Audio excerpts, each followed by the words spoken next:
we're live, and they can actually hear us right now. So,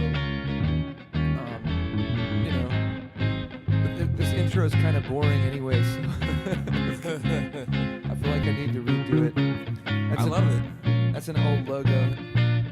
It's kind of groovy, right? It's Yeah, I the love it. Groovecast, you know? So it's Yeah. kinda groovy. Oh yeah. No, it's Groovecast. Yeah. All right. Yeah. What's up, everybody? This is Noah's Groovecast, episode 17. Today, I'm joined by Tramaine Taylor, and we're just going to jump into it. Happy 4th, everybody.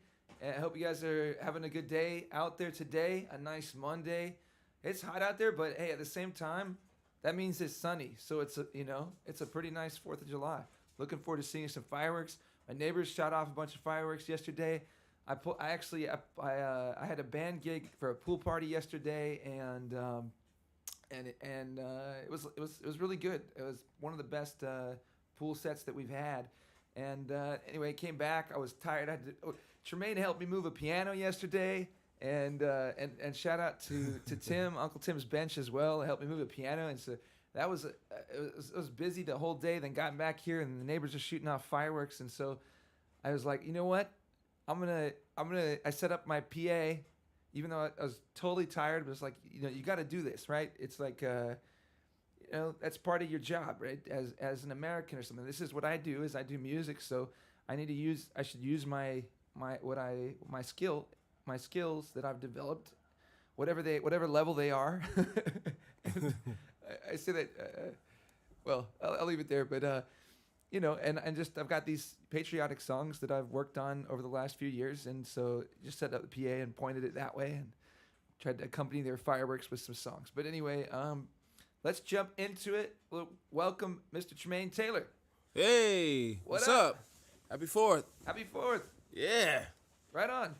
So I met Tramaine at the open mic that I host at Southern Roots. He started coming out, and correct me if I'm wrong, I think that may have been either your first time performing on a stage or one of your first times, or am I way off on that? I can't remember. Well, I'm wrong. that was my first time actually performing out on stage, doing an open mic. I'll say it like this. See, years ago, I was in college, and I used to do talent shows, and I would perform like every year. Okay. But I think this time performing like in front of a public outing is like the first time that I'm performing in front of different people, different people out in public. So it's okay. Yeah. Well, I would call that if you've been doing like talent shows, I mean, then you're performing for. I think anytime you're performing for anybody, it's performance. Like even if you're performing for one person, but although I guess we should make draw a distinction between performing for an audience, for a public audience, right, rather than like at a performing for your friends or something like that in at somebody's house. But if you're doing talent shows, that's definitely a performance experience. So how long have you been doing the talent shows? When I was in college, I used to do it every year for about like 4 years of my time in college. Okay, so you started doing that in college, right? You hadn't, that's pretty cool, man. I mean, I would say that's pretty bold. Like, were you nervous? In the early years, yeah, I was. I used to be so nervous because, see, I wasn't really the type of person to go out and just sing like that. Yeah. I used to get nervous a lot. I used to have like butterflies, but the crazy thing was when I would go on stage, it would go away. But now, since I'm older, it's just like, okay, I don't feel it no more. It's just, okay, go on stage and sing. I guess because I wanted that bad, and it just don't affect me no more. But in the early years, I think it did because I was unsure of who I was, and I was still trying to figure out like who I was as a singer, and trying to figure out my voice and who I am as a person. And I didn't really have the confidence back then like how I do now. Okay. So when you were doing talent shows in college, was that the only performance stuff that you were doing, or how often were you performing in college? See, we would have a talent show like 2 times that year, like every year. Like it'll be one talent show in the summertime, like around like April, May, and then the second one would be around Thanksgiving time. So the Okay. first 3 years I didn't win anything, but I think my last year of college I won second place and I won $100. Sweet. Nice. It was accomplishment, and the crazy thing was about that was it was a song that I made years ago that I wrote myself, and they Oh, liked that's it. sweet. Yeah. Oh, and I remember one time we had a talent show, but it was at a different campus, and it was me and my ex girlfriend at the time. We went to this campus in Monk's Corner, and we went to audition. So we thought it was the day that they had do auditions, but it wasn't. So they were like, "Well, y'all here, so sing us something." And we just Right. sang something to them on the spot, and they were like, "Yes!" It was like almost like a X Factor or one of those TV shows where they just kind of like turn around and just like, "Yeah, you got it." That's sweet, man. Yeah. Um, so how or when what got you started doing music? You started performing in college, but when did you start doing music? I started doing music, kind of like, well, I I played music like okay in 5th grade. I played the upright bass. 7th grade, I played in the band. Played like snare drum, xylophone, percussion. You It don't was a, seem as enthused about that. it was it was okay, but it wasn't. When I got in high Yeah. school, it wasn't the same, because I'm a teenager and those type of things that I was crazy about. Middle school wasn't really crazy about it no more, and then I got older, and then I don't know. One particular day, I think what got me into singing was I was in my room and I was singing a song and I was just playing around with it, and my mom like happened to hear me sing, you know, at my door, and she's like, "Oh, you sounded good." And my sister was like, "Yeah, you sound good too." So it was like a Nice. light bulb that went in my head. So I'm like, "Okay, I think we got something." Family, So family too. They can be kind of they can be pretty picky sometimes. No, like yeah, because some people I think or it can be easy to think that like families like always really supportive, and a lot of times family is or family members are supportive, but also they're a lot of times not afraid to tell you if you suck. so, yeah, so that could be pretty encouraging. Yeah, for sure. If if your family is willing to tell you stuff like that, or oh yeah, you get the positive message from both people. oh Like yeah, from your mom and your sister. yeah, That's pretty good. yeah, and the crazy thing is, and oh yeah, and then if I sound bad, oh they'll let you know too. Yeah. But my mom and my sister are they're the only ones that really heard me sing. Like other people, other family members, they never really they kind of know about it, but they never really like see me do it. Still to this day. Yeah, because Oh I don't really be man. around. Yeah, so Okay. I think I'm gonna try to get them out to see me perform at a show or something, so they can kind of see me sing. But I'm kind Yeah. of nervous about that because I'm like, okay, I hope they think I sound good because I'm like, I really do put my all into it. So I think that'll be great. yeah, I think yeah. If you do your thing like, because if you guys haven't seen Tramaine perform, he has a lot of personality on stage, oh, thank you. and which is really cool because I don't know it's a tough thing to do to have a lot of personality on stage. It's a great thing to have. It's great. I don't know. I don't want to say too much, but yeah, it can be. I'll just leave it at that. It's if for those of you that are performers, you might understand. I think you'll understand what I'm saying. Like that, it can be tough to have a lot of personality on stage. It's kind of a complicated thing, even if it might not sound like it. But let's move past it. I think that would be really cool to get to play for your family because some of my first shows that I ever did, or not ones that I've ever did, but some of the most important shows to me, the most helpful ones to me were ones where I got family and friends involved. Different album release shows that I did that were they're just so different, and they're so um, like yeah, for you performers out there, you could probably relate to what I'm saying. Like when you perform, there are audiences that you perform for where it just the experience as a performer is so great, or it's so much better than a typical gig that you might do because of the context of all those relationships and what's going on and how much more you understand about those people and the dynamics that are going on in that room, um, or the context of the event itself and what it really means for all those Right. people to be there together. It ends up being like just they can be so amazing and so special, and also because too they can understand so much more about you as a performer, and so they'll take so much. So many times if I'm playing at bars and restaurants and stuff, it's like, people are there to talk to their friends and watch a game or something, or whatever. But when you have people that are truly wanting, they care about you and they truly want to understand and see, learn more about you through your sound and listening to you. It can be really special, and you can make such a difference for the people in your family as well. Um, you can inspire people with your sound. So, and you have a ton of personality. So, Thank you. let me know. Let me know whenever that happens, where you arrange one that is. Where you've got a bunch of family and stuff coming out, I definitely want to be there for that. Oh, most definitely, man. Yeah. Most definitely.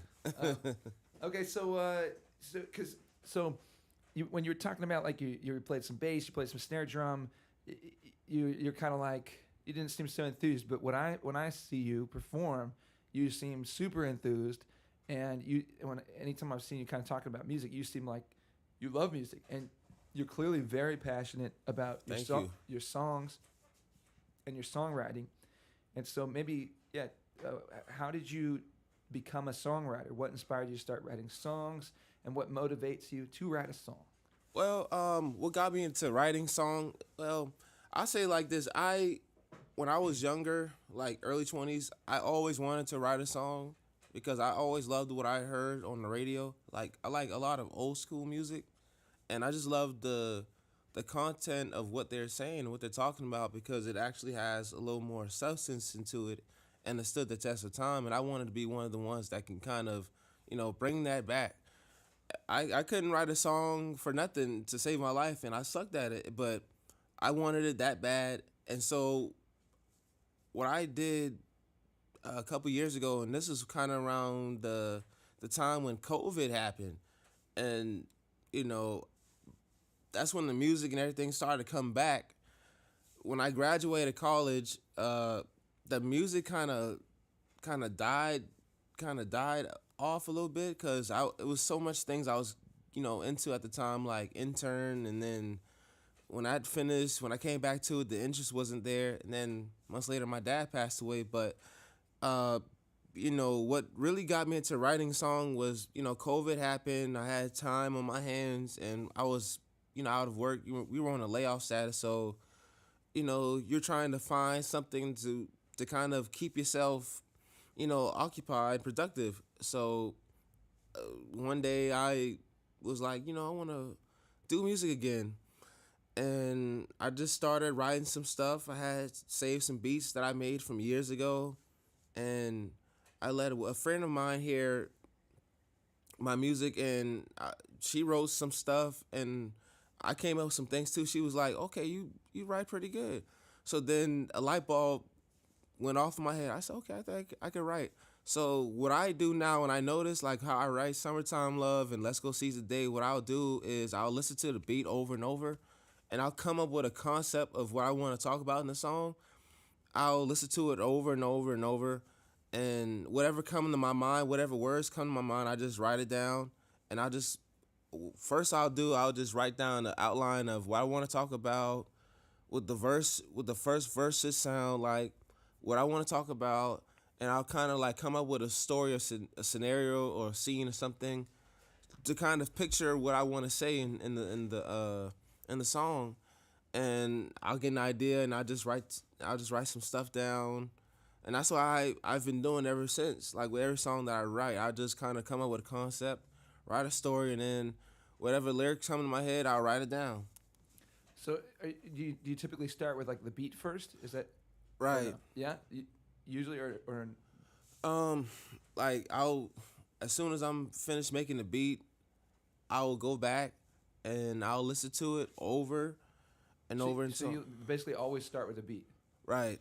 Okay, that's really interesting. I mean, a lot of times that's what I do with songwriting as well. Is if I come up with something musical, even if it's really simple, maybe a chord progression that I really like, do exactly what you're describing.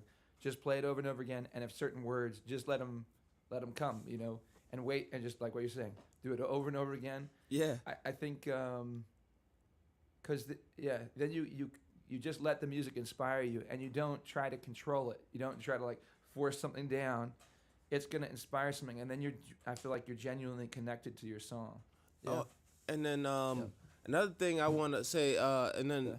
another good reason, another good way that I come up with the songs is that sometimes at night I like to go out driving. If that makes sense, I just like to go out for like long rides, and I'll play my music, and I'll just kind of like come up with inspiration just by riding out, and it's just it seemed like that's when the words and the creativity come, and so I'm like, okay, well, Huh. I think that's what helped. And then like I don't know these when I'm making like the tracks, the beats and everything like that, it's just like the melody. It has like uh, it's crazy. It just has like this it make you go to a different place that you've never been before. It has like a you know what I'm saying? It just I think yeah. yeah. There's no words for it. Yeah, it just you could kind of like picture the song just like with the scene and what it looks like. It just has like a different. It's like a painting. It's like a picture. You're trying to, you know. I think that's a good way to put it, and actually that's not the way that I've processed it. I processed it for a long time. I just wanted to throw out too though that the way that I get a lot of my inspiration, or a lot of times some of the best inspiration I get, I guess two ways. One, well, technically three, I guess, but like you were saying, going driving helps you a lot. For me, it's mowing the lawn. Wow. I have yet to ever hire somebody to mow the lawn because one, it's great exercise, and then Yeah. two, it's like it takes me about like 2 hours to do it, and then I'm just like in the zone. I mean, like in the creative Yeah. zone for 2 hours, and it's pretty great. Like I figure so much out about life, or about how I should organize my life, or how I should, make different decisions or think about different things, and then come up with just how I'm mentally approaching different things, and it definitely helps with the creativity of writing songs. Like a chance to think. Yeah, and then it takes you that something about doing something sort of mundane or robotic kind of occupies a lot of the rest of what might distract you, and then you're just all you got is thinking. That's all that's left. Your body's done. You can't do anything with your body. All you can do is think, something like that. So it's like I'm not kite surfing, or I can't do a bunch of errands or tasks around the house. But I like what you said about like it's like a painting, because I think that's a really good way to think about things. For me, I never used to think about it that way. I would just kind of make sounds that I liked, or that inspired Right. me, or felt like I was expressing something where it just felt really good to express it. It just I felt like something inside me was being listened to or something, and respected, or I don't know exactly how to say, but it just felt great to be able to express these things and really let these sounds out that felt like I was able to say what I needed to say, even to nobody, but it just felt great. But I think that that's a really good way to think about it, because it is, and especially when you're going towards recording, it's like it's like a sound movie in ways. It's not. Yeah. It's not it's not exactly the same, because there are things that you can do in music that you can't do with movies. I think because music can be really groove oriented, or there can be a hook, a repetitive hook that plays that you don't. You can maybe say there's similar things in movies, but I feel like there are things that are distinct to music. But when you do things so well with music, you can almost visualize what's going on. Like you can see if you're playing a song that's about the beach, different songs that or different instrumentation that you're doing, you can basically feel like what the water looks like on that day through the sound. So anyway, that's and that's like it kind of remind me of like how with Summertime Love when I made the beat, when I made the song, I was just playing I made the beat back in 2020 actually.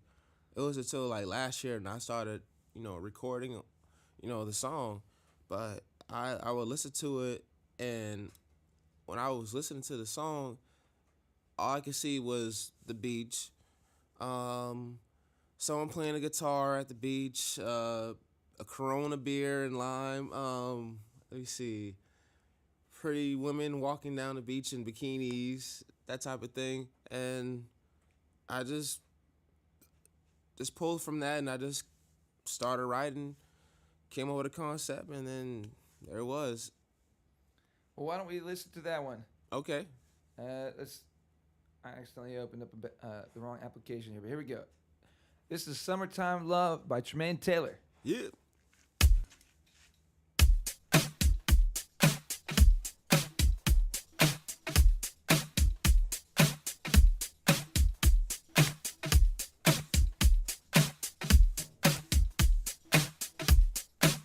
Should have set up my electric guitar.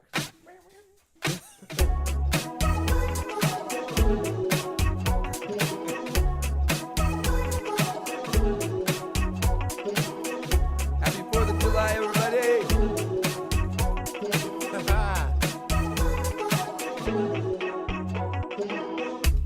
I met her on vacation on the beach in LA. It was a very sweet sensation when she came by my way. The way she walks, the look she gives to me, I think she wants to come and talk to me. I said, hello, it's nice to meet ya.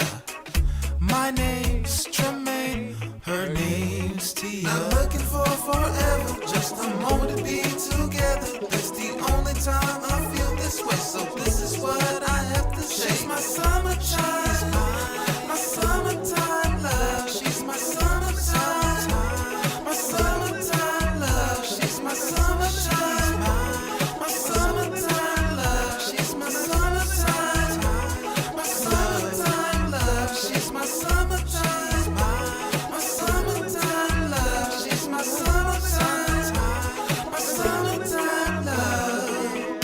After we got acquainted, we got together that night to this block party, and it was alright. Man, you should have seen Tia. She really knows how to move. She gets down to her favorite grooves. So we left the spot and then we drove around town, riding through Sunset Ave with the dark down. Then we stopped somewhere. One thing we've been thinking of, to let the seats fall back and make sweet love. Not looking for forever, just a moment to be together. It's the only time I feel this way, so this is what I have to say. She's my summertime, my summertime love. She's my summertime, my summertime love. She's my summertime, my summertime love. She's my summertime, my summertime love. She's my summertime, my summertime love. She's my summertime, my summertime love. So the next day came, had to pack my bags today. Said I'm going back home, now she's feeling some type of way. Oh no, what am I to do? Cause I fell deep in love with you.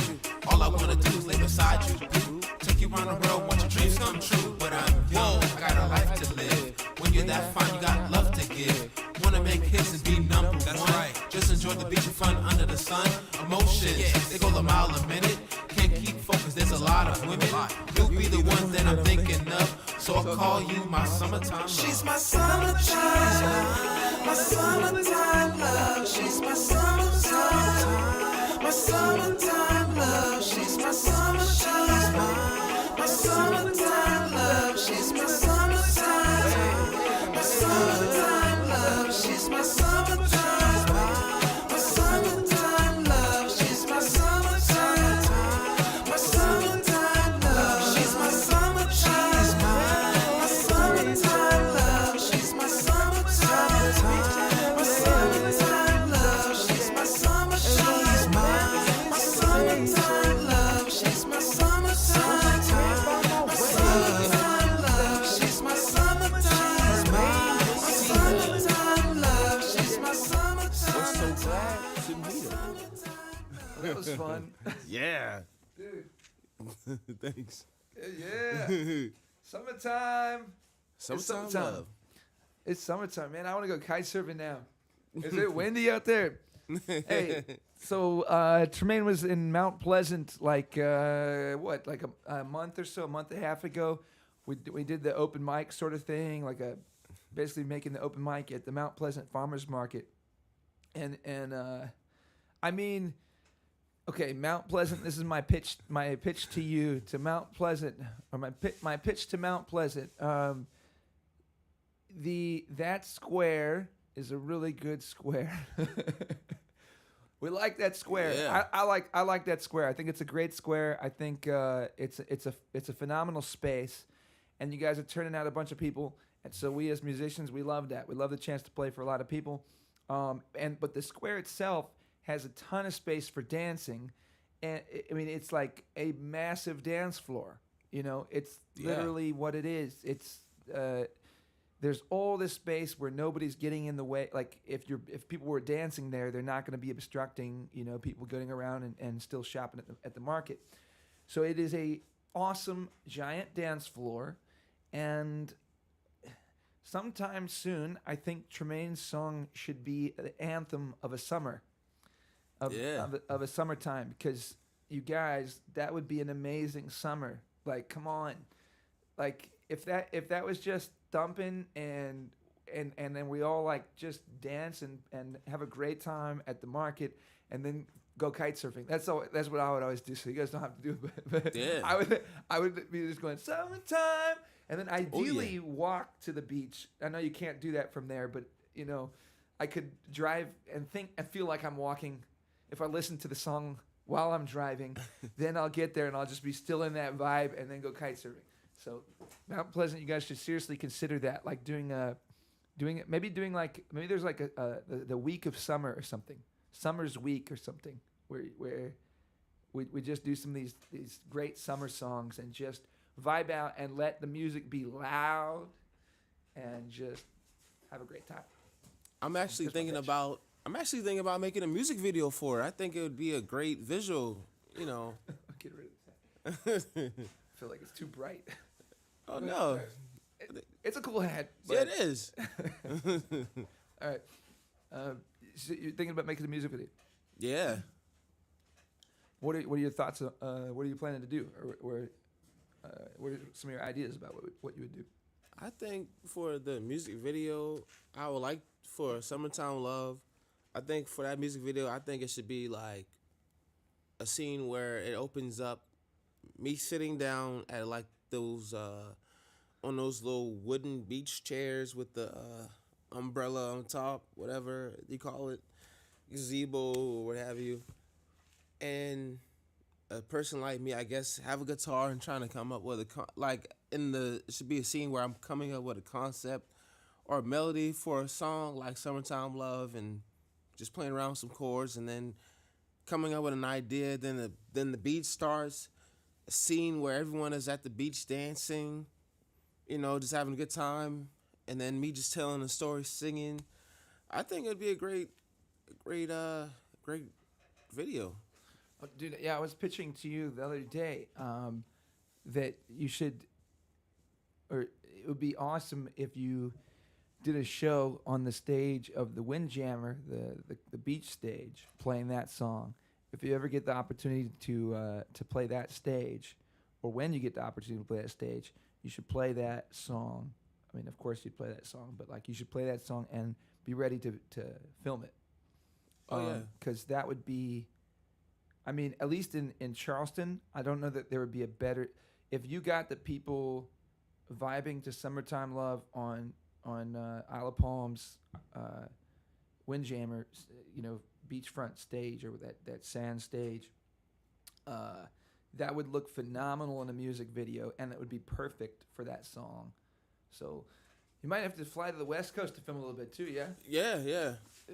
Yeah, the West Coast, because they're saying that's a little bit where the song is based, yeah? Yeah, it has that Cali, the Cali type of vibe. Did you live in Cali? Never been. I Okay. always wanted to go. I love the culture. Yeah. Like, would you, like L.A. kind of, is that where you think you'd go, is L.A.? I think I would like to go to LA. Yeah. Yeah. LA's cool. Great weather. You don't have to deal with the humidity. And you can get to sand. There's a lot to do in California, in LA. I want to meet some superstars. Yeah, I was there for like 3 years, 3.5 years, something like that. Maybe 4. But I never met any superstars. I did meet people that were maybe like a step removed or something like that. Like, and I played I think I played in the backyard of the house where the what was it? What's the band? The what? My mind is blanking out. There's a Sublime. Oh yeah, yeah. Sublime. Yeah. I think I played in the backyard where Sublime used to live. Whatever. So I don't know. That's I've got that written down over my wall or hung. I wrote it on a gold medal and put it. No, I'm just kidding. But it was really cool. I just think it's really cool to when you get the chance to kind of see places that had a place in history, and so like because well. We don't have to go down this road, but I'll just throw this out. We can move on. If you want, if this interests you, we can run with it a little bit. But like, I think for those of you listening, I think it's really important. Basically, everything that you put around yourself, like things that you're going to see every day, what you put on your wall, how your house is laid out, how the structure of the rooms, the spacing, all this kind of stuff. I think it's really important because it has an impact on you every single day. And so, I mean, in a lot of ways, that's what shapes anyone. I think people underestimate how much their personality or who they are. It's a part of culture is just what shapes you, and I think so. Like for example, this giant door. I built this giant door that's over here. It just has a different, feeling, than a normal sized door. And every time I'm in here, I experience that of being around that, and that starts to have an impact on me. So I just think that stuff's really important. So then when you get the chance to go see, where a band that helped, or see the home that helped cultivate a band like Sublime. And maybe you can see kind of either their mark on the house or the house's mark on them, maybe. But I don't know. I think it's interesting stuff. That'd be great. Yeah. All right. So let's say, are you writing songs? Like, are you writing songs now? Are you regularly writing? Always writing. Okay. Are you trying to collaborate with people? Yeah, I'd love to. I love to collaborate. I like to, maybe expand more, reach out with different songwriters to kind of get a different, just experiment with different sounds and different genres and things like that. Do you how is your recording process? How have you recorded yourself? Well, how do you generally record? Yeah. How I record? Well, I record at my house. I use GarageBand. Yeah. Yeah, and I have like a USB mic. What I do, I usually when I'm recording, like when I'm making the verses, first thing I'll do, I'll record like the first verse, and I'll maybe like record it like 4 or 5 times until I get a perfect uh, uh, vocal for that verse. And I'll go back and I'll listen to each of the verses differently, and I'll pick out which one sound good, and then I'll keep that, and I'll kind of do I don't know the word for it, but kind of sweep under the certain words of the song on the first verse, kind of like a stab, kind of harmonize with it, Okay. and Is it like doubling, kind of? doubling, yeah. Kind of like doubling. There is another word for that too, but I can't remember what it is. But yeah, basically, like you can call it vocal doubling. Yeah. And then with the chorus, I tried to stack the vocals on it just to make it sound a little fuller. My mom, she always said that it sounded like I have a group behind me, but it's just really me singing it. I come up with the harmonies and stuff like that, and ad lib it, and Nice, then, and then the third verse, I'll always seem like every song I've done is up tempo song, so I'm always like the last verse, I'm always rapping, and then I do a breakdown, then the beat will play out till the end, and I'm just ad libbing, and then the chorus will play throughout the rest of the beat. Nice. You get a good sound.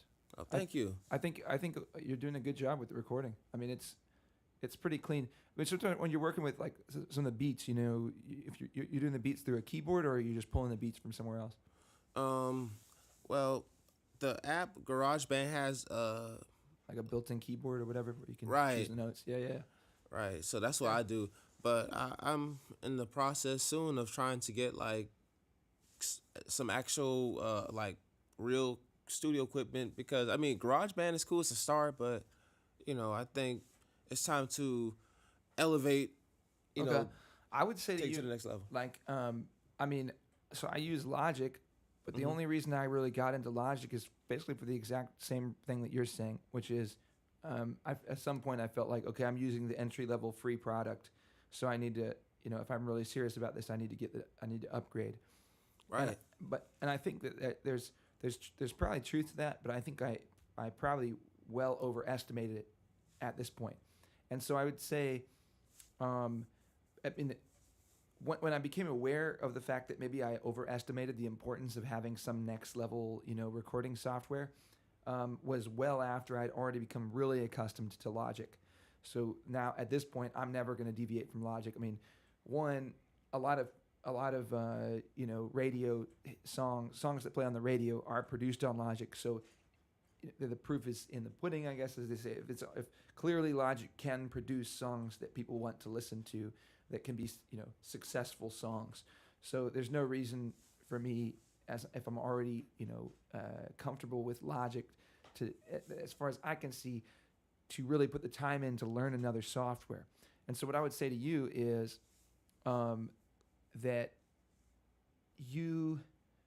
if you feel really comfortable on GarageBand, I wouldn't be too eager to move from it. Right. Logic might be the right next step, because it, as I understand it, it's basically the next. That's what it is the next step from GarageBand. It's Apple software. GarageBand is Apple. Logic is Apple. But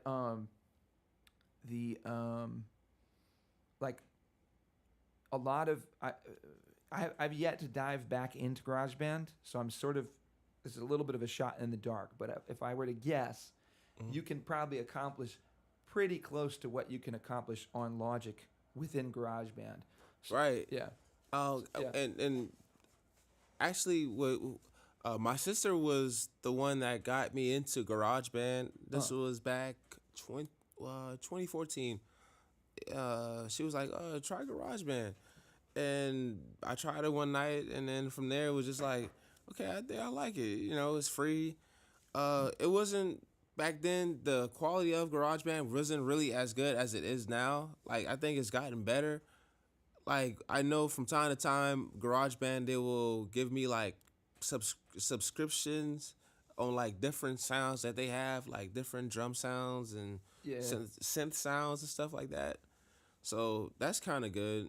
But I might I'll stay with it until I think I'm ready. Like you said, I think I'll stick with it till I'm ready to try something different. You know. Yeah, it won't hurt to get outside of it. It's just Yeah. like it's all kind of a tool, and if you've, I think a huge part of this whole thing is really learning how to master like a certain tool, and so if you get really really really good at GarageBand, and then you can, I'm sure there have been hit songs that are made off of GarageBand. I would, I think most people were using like Pro Tools or whatever, but I think that's also partly a function of that's just what gets the good rep. You know what I mean? Like the people, the pro producers were producing on Pro Tools, and so then everybody that's coming into the business starts thinking, well, you got to, if you want to be serious, you got to use Pro Tools. But at this point, you can probably make great stuff on GarageBand. So, and when you're making stuff on GarageBand too, like if you're using a keyboard or you're using the GarageBand input keyboard, you're basically grabbing sounds that have already been recorded by other people, right? It's like they're MIDI sounds, and so somebody else recorded that kick or whatever it was, and then you're selecting it. You're choosing. Okay, and you can say I'm gonna select it, and I'm gonna have that play at this moment in time. And then the great benefit of that is you get really nice quality sounds, so you don't have to go through the labor of trying to mic a bass drum, because it's hard. I still barely have tried to do that. So even just getting a clean guitar sound can be tricky. So when you have the ability to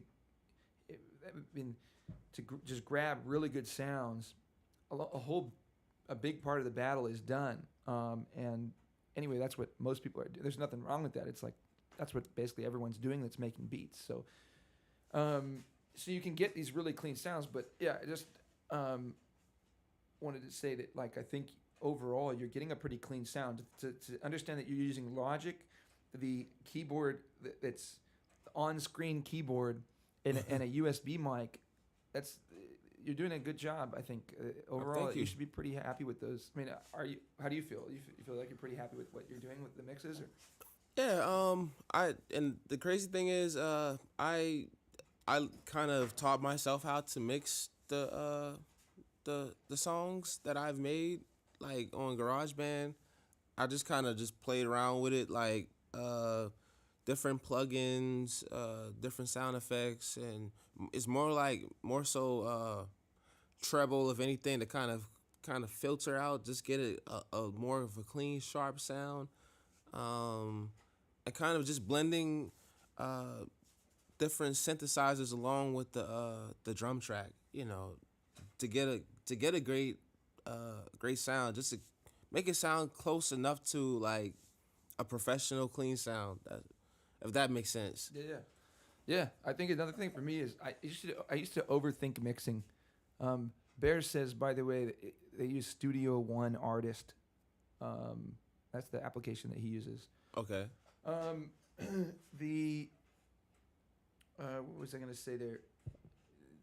I used to overthink mixing because, like, I think a good rule that I got from somebody else was you should maybe set time limits on yourself to produce a mix. Like if you've got a clear idea of a song that you're wanting to record and you do the tracking, you get it down. I know you do some of your process is just you're literally writing the song through the recording process. Is that right? Or no?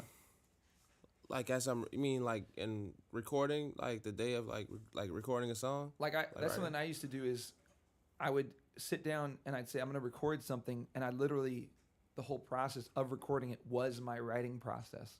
Like I'd just play around, and experiment and get stuff down and listen to it, and then develop it more. What I do, as soon as I'm making the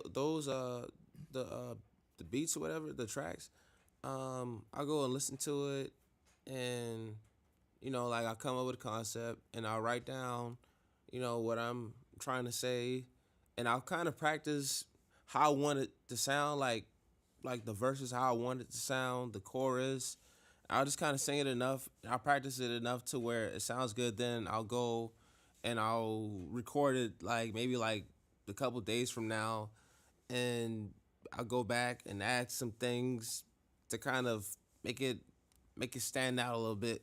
I remember there was a song that I put out not so long ago where it got finished the same day. Like it took 45 minutes. It was a simple song, but it sounded real good.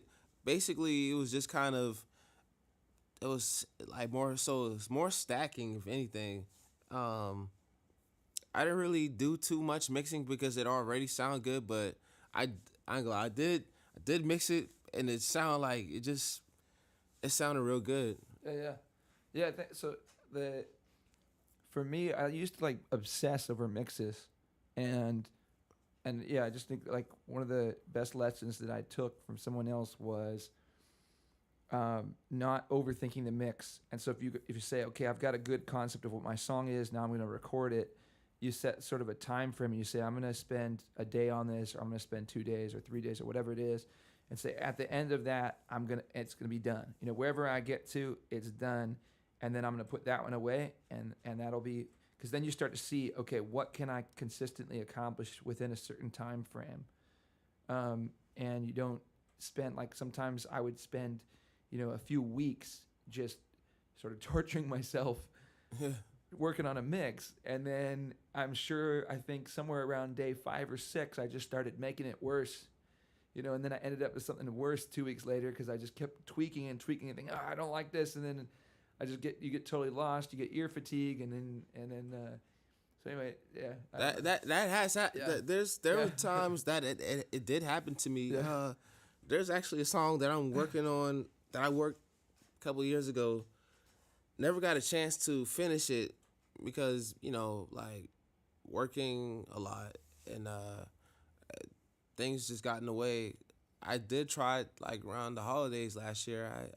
I tried working on it, but I got the chorus part down pat, and like I have all these vocals that stack. Like I have like 18 vocals, so I'm trying to get it to sound the way I want it to, but it's one of those things where I'm kind of like, it's just still stuck in the air. But I know what you mean. It's kind of hard because you want it to sound good, but you don't know what to really do with it, and that's where I'm at with this song too. Okay. But I really do want to get it done. Yeah. Sometimes it's good to get.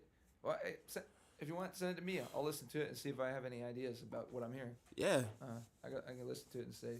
Sometimes you can just hear, like, I started getting into mastering over the last couple of years, and just I guess I'll just give a really short summary of mastering for anybody out there that doesn't know what mastering is.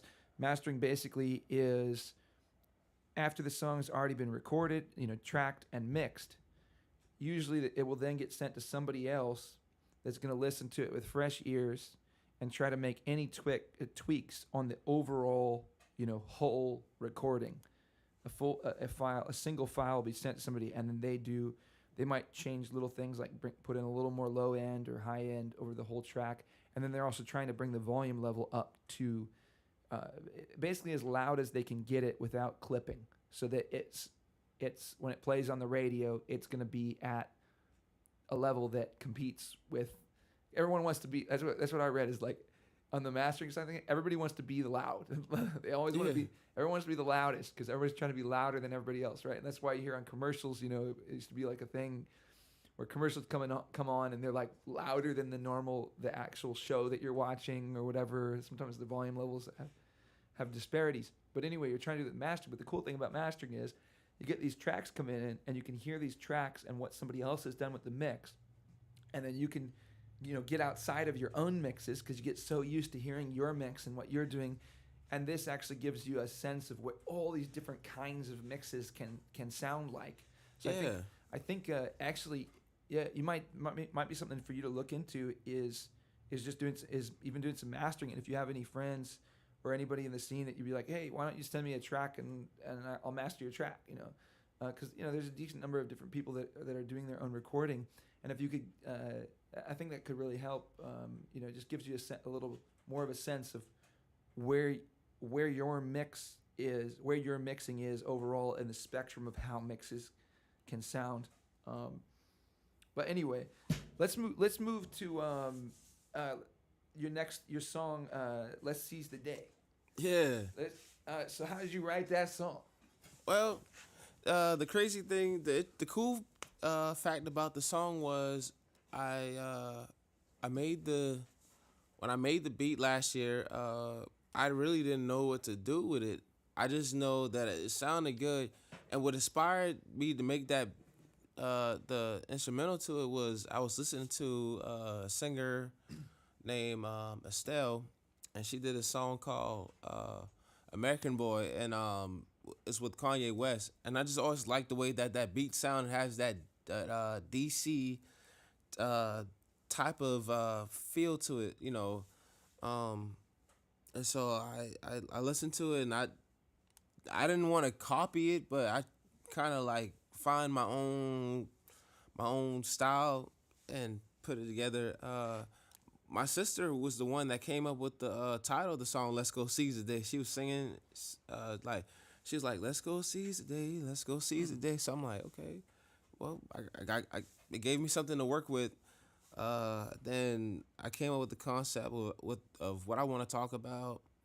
And I said, okay, this will be great. And I just said, well, the job I'm working, we work a lot, work every day, and, don't really have time to really have fun and do the things you want to do because you're always working a lot. So I said, well, I'm gonna talk about what I'm going through. So, that's how the first verse where it says time slipping by, catching myself asking why, because 7 days a week and really no time off to do anything. So it's just basically just talking about, how working and adulting can really like get in the way of like, living your life and doing the things you want to do.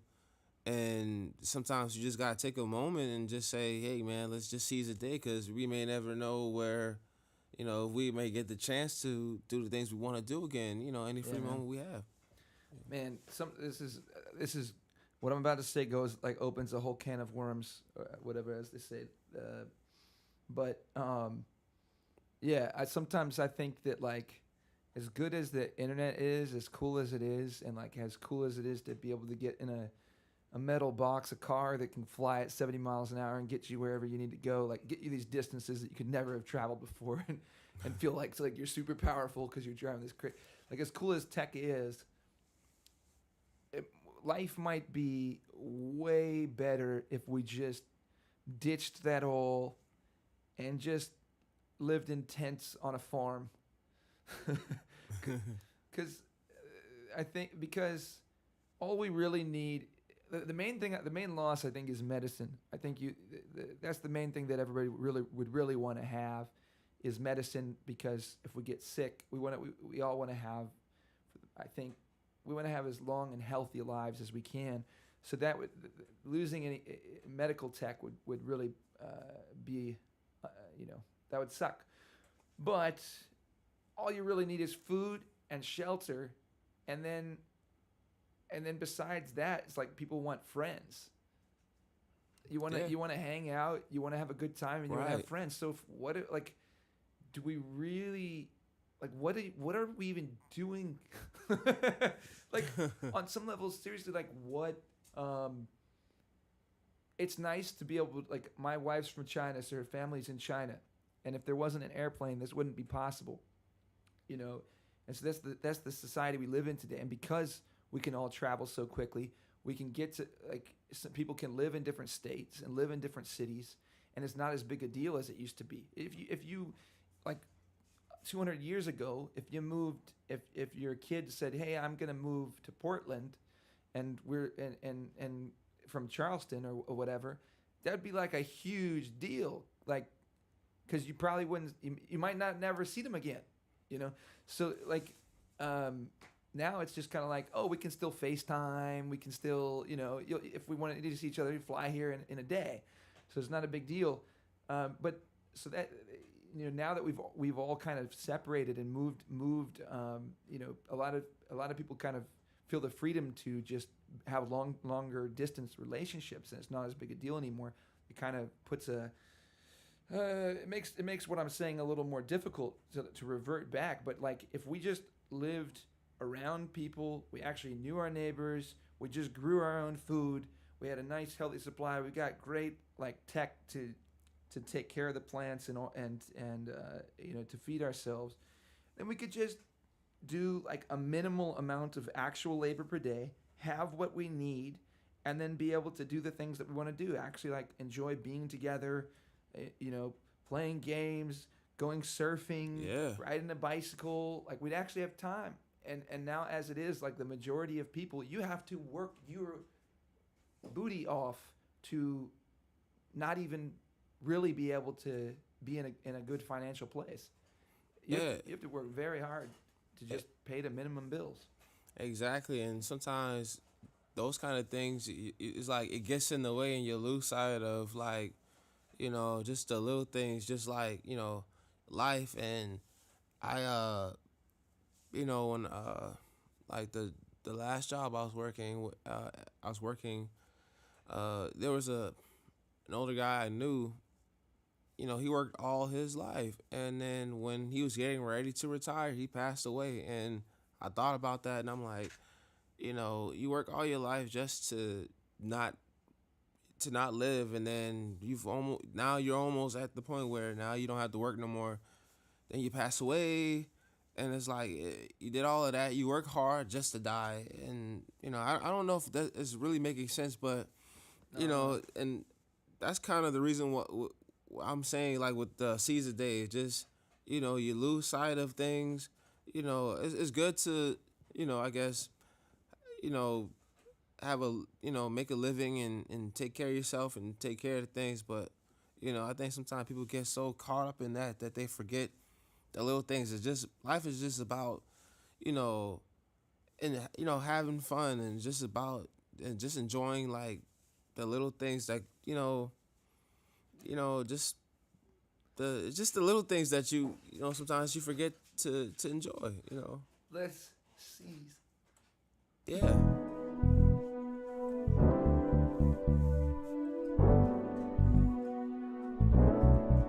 That's right. Yeah.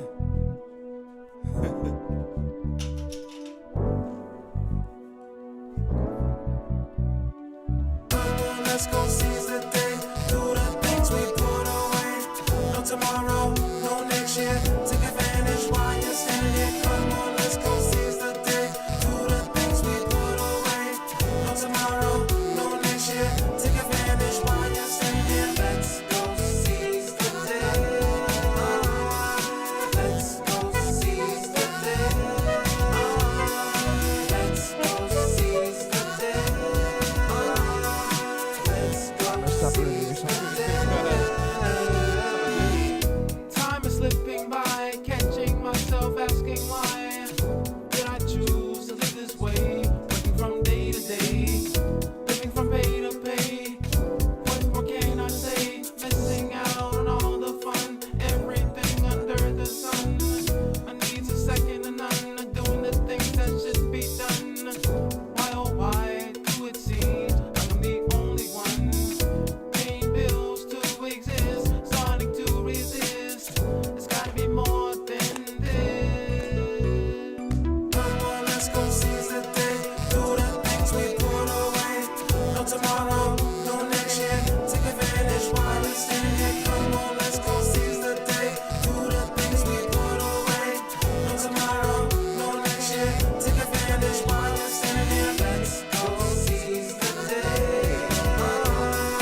Take advantage while you're standing here. Come on, let's go seize the day. Do the things we put away. No tomorrow, no next year. Take advantage while you're standing here. Let's go seize the day. Let's go seize the day. Let's go seize the day. Let's go seize the day. Let's go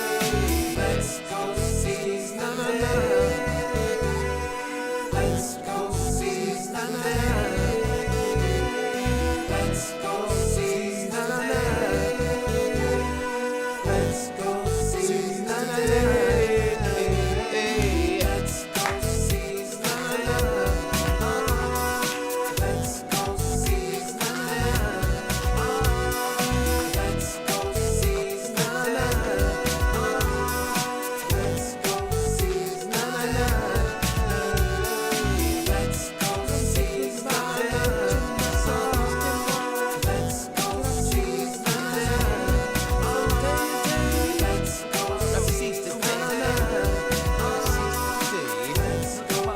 day. Let's go seize the day. Let's go seize the day. Let's go seize the day. Let's go seize the Let's go seize the day. Let's go seize the day.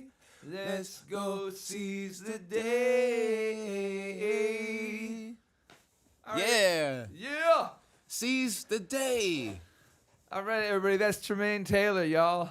That was sweet, man. Thank Dude, you. Those are fun, dude. This was a ton of fun, dude. It's like this is what I'm gonna do going forward too. Like, dude, that was so fun to be able to just like jam to your songs. Yeah. I loved that. That was a lot of fun. Like there was we had the after party, and you, Grant, Herb, and all the other guys playing a song on the guitar. I was like, wow, this is like an unplugged. That was pretty cool, right? It was. I loved it. I was so blown away. Dude, that's cool. Grant started laying down the bass line, and yeah, it was great. Yeah, shout out to Grant for that. Yeah. You know, Grant actually has a song too that's kind of like that's the same kind of theme. It's not, it's a different song, but same kind of theme as Seize the Day. But y'all, Tramaine, is there anything else that you wanna talk about before we go here, or yeah? Is there anything you want to say to people? Like new songs that you're working on, any songs they could check out, like where they should go follow you, or stuff like that, or Yeah, most definitely. They can follow me on Instagram at Mr. Tramaine Taylor. TikTok, Tramaine Taylor 24/7. Tramaine Taylor on Facebook. 90s Kid Effect on YouTube. And all of my songs are like on all streaming platforms, like Apple, iTunes, Spotify, Amazon. It's a lot of them. I can't. It's a lot. I can't even keep. What are a couple songs that you say go check out? If you like Seize the Day, if you like Summertime Love, what's another one that you say, hey, you guys should go check out this song? Well, I made another song. Well, two new songs recently. Is one of them's called "Give Me All Your Lovin' Tonight," and another song is called "Going Crazy." Okay, right on. What's the one that's there's one where it's like Under the Sun. Under the Sun, yeah. I like Under the Sun. I like Under the Sun too because it has that breakdown part where it's like Under the Sun. You know what I mean? Oh yeah, under the sun. Yes. Everything is crumbling under the sun. Free your mind and everything will follow. Trust me. I love it. Yeah. Check out Under the Sun. All right. I think that's it. Happy 4th of July, everybody. I hope you guys have a great day.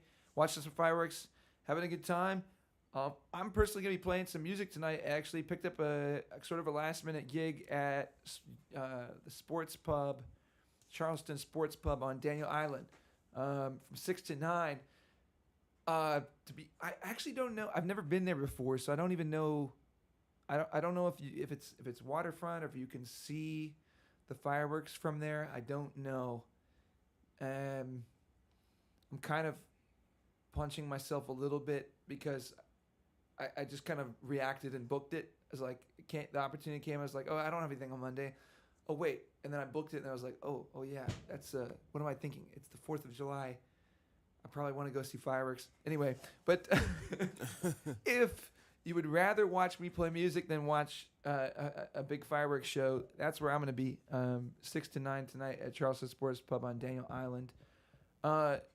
Thank you again to Tramaine. Thank you for coming in and for doing this. It's great to jam out to your songs. Go follow him at Tramaine Taylor at what was your 90s Kid in Effect? Yeah. Yes. 90s Kid in Effect, and yeah. Thank you. Go listen to his stuff, and see when he's going to be performing next. And yeah, thank you again, Tramaine, for coming on. Yes, thank you for having me. Right on. Thanks everybody for watching, and we'll see y'all in the next one. Peace out. Yeah.